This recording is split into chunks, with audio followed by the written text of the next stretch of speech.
The New York Mets just called up rookie Justin Hagenman. He pitched great, and now they have to make the impossible decision about his future. They could be losing a key player during the crazy times right now in which they really don't know their roster, and they're losing ball games. The New York Mets just lost their first back-to-back game last night in a 4-3 10-inning loss against the Minnesota Twins. We'll unpack that and all the Justin Hagenman roster move drama on today's episode of Mets Digest. I'm your host today, Mike Duda, and as always, I like to start off with some statistics. We start with some subscriber stats here. 77.2% of you that watch these videos are not subscribed. Please do us a favor here at Digest Mets and hit that free subscribe button. Get us to 4K, please. That way, we can continue to provide content for you about the amazing. So, plenty to unpack today. We will begin with the drama with Justin Hagenman. Michael D'Angelo, the other content creator on this channel, he discussed why Hagenman was brought up in last night's video. So go check that out before you watch today's video. That way you have a little bit of background knowledge. But interestingly, in the move, Max Kranick was optioned. He was a guy that we didn't think was going to make the opening day roster, and he has looked great. But this does make sense. He has one more option after this one. So he had two options going in. You can easily send him down and bring him back up. And he also needed a day's rest because on Tuesday night he threw 31 pitches, which means he wasn't going to pitch yesterday anyway. You might as well bring Hagenman up, especially because you're going to have a bullpen by committee day. Now, Hagenman looked great as a rookie. 3.1 innings pitched, 3 hits, 1 earned run, 4 Ks, 50 pitches, 32 of them strikes. That's good for a 2.70 ERA. He looked great, and now he's back in AAA. I understand why, but there has just been a ton of moves as of late. I'm going to unpack that a little bit more in a later video, but as for now, Michael D'Angelo, the other content creator, also discussed that according to Carlos Mendoza, the Mets manager, and Anthony DiComo, Griffin Canning's start tonight was in question. However, we have an update on that. It looks like Griffin Canning will be pitching. These are the probables for tonight's game that goes live probably right as this video goes live. So that's the latest news with the roster. And again, I have another video coming out later today, a little bit more in depth about how this roster is going to look over the next couple of days, especially with Jose Siri now going on the IR. However, we have a game to look at from yesterday because it was very interesting. Also a thriller, but really, really interesting and honestly pretty weird. So the New York Mets last night, they lost 4-3 to the Minnesota Twins. They lost the series, first back-to-back loss of 2025. They are now 11-7, and they did not get helped out.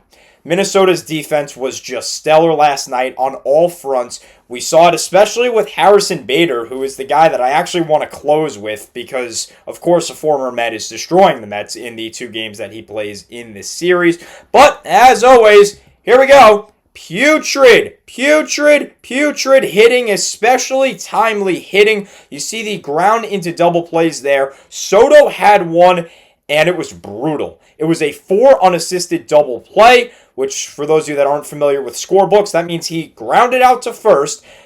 The runner got tagged out, and then the first baseman beat Soto to the bag. Michael D'Angelo, the other content creator for this channel, he went over Soto in the last video. Go check that out as well if you want to hear a little bit more of a backstory about the guy that we're paying $765 million for to play right field over the next 15 years. But really timely grounded to double play for Soto. And again, you're going to look at it and say, well, they went to extras, Mike, right? A 3-3 game. You know, you can't really blame him. Yes, you can't because they did fight and they did go to extras last night, but any run that they could have squeaked out earlier would have substantially helped them. When we talk about extra innings, Jesse Winker also grounded into a double play, and man, you can't say anything about it. He ripped that baseball. It was to second base, 102.6 miles an hour off the bat, but of course, given the Mets luck, welcome to the 10th inning. Winker grounds out into a double play, and the Mets don't score, and they inevitably lose in the bottom half of that inning. Kodai Senga also couldn't get a bunt down in the top of the 5th. So, again, just a lack of timely hitting. They were 3 of 12 with runners in scoring position, left 9 on base. These are just not the stats that you want to be seeing from a team that's supposed to be so good offensively, and the pitching is supposed to be the question. It has been the exact reverse. We've been talking about this for a while, and it's so true, and the stats just show it. Look at the lack of timely hitting here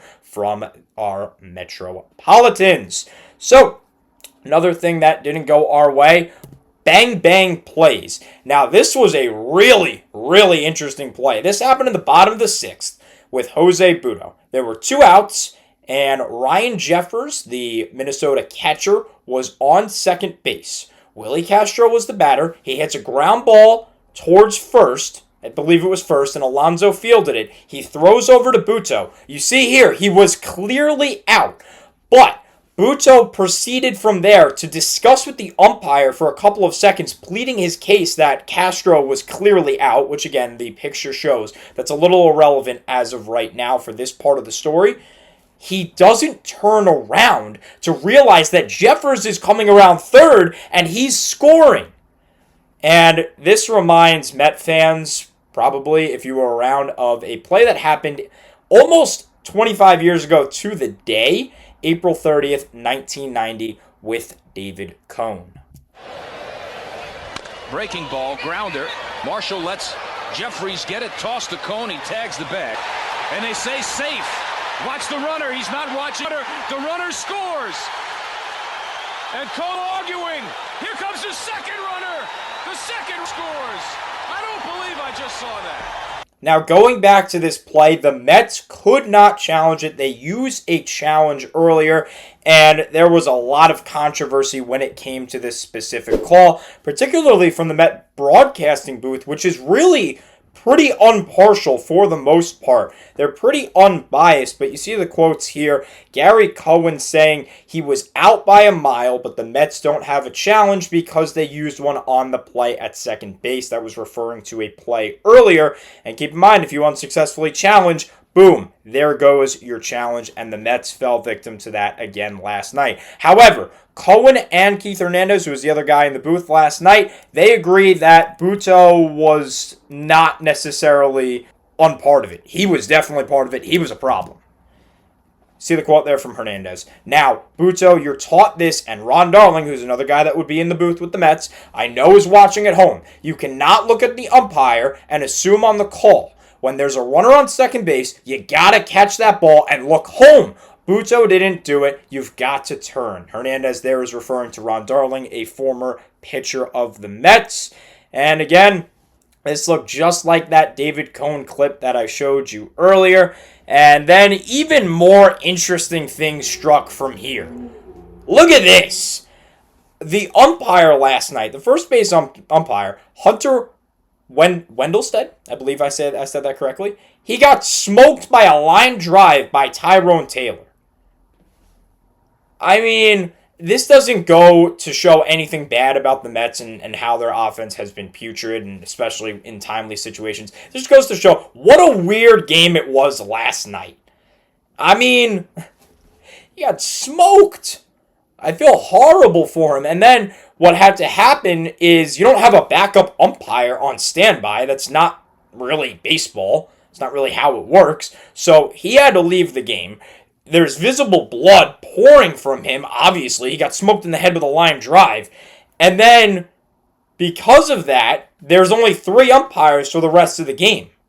Now, I personally don't believe there were any calls. Maybe 1, maybe 2 calls where it was like, if you have an umpire that's going to be in his normal position and doesn't have to run around to go cover 2 positions, he might get that call better, but I don't think that impacted the game at all, particularly from the Mets standpoint. I don't think it really did anything to provide them that loss. But, I mean, all the best goes out to Wendelstedt. He walked off the field on his own recognizance. Yes, he was with trainers, but he did walk off on his own. The best we have right now from Anthony Puma is that he is coherent and speaking. So, good news on Wendelstedt. Of course, we wish him all the best going forward. But, I mean, what a crazy game. And of course, the last 2 games, this is from the Minnesota standpoint, Harrison Bader goes crazy. Harrison Bader was the Mets center fielder last year. He did not produce well. And look at this. Look at this. He goes 5 for 8. That's a .675 batting average. He had a stolen base. He looked great at the plate. Couple of RBIs. And an assist. An assist from the outfield. He threw out Jesse Winker yesterday in an early inning. I think it was either the first or the second. He looked fantastic yesterday. Props off to you, Harrison. He was one of my favorites, if not my favorite Met last year, so I guess that strikes home a little bit more and makes me a little bit more upset that he was the one that killed the Mets. But look, it's a couple of games, and the Mets will move on. They'll be better. I know that for a fact. So again, moral of the story today, last night's game was really, really weird in multiple ways. Of course, our hearts go out to Wendelstead. I almost botched his name again. Our hearts go out to Wendelstead. Really hope that you're doing well right now. Mets offense is pathetic again. A lot of weird roster moves. Hagenman, after pitching really well, is now back in the minors. I have another update coming for you later tonight on those roster moves. But as for now, we got to lock in. The New York Mets play baseball in just a little bit. They square off with the St. Louis Cardinals. Griffin Canning on the mound. Mets got to get back and win tonight. 4-game set against the Cardis. So, as always, this is all the time that we've had today on Mets Digest. I'm your host, Mike Duda. Thank you for tuning in, and let's go Mets.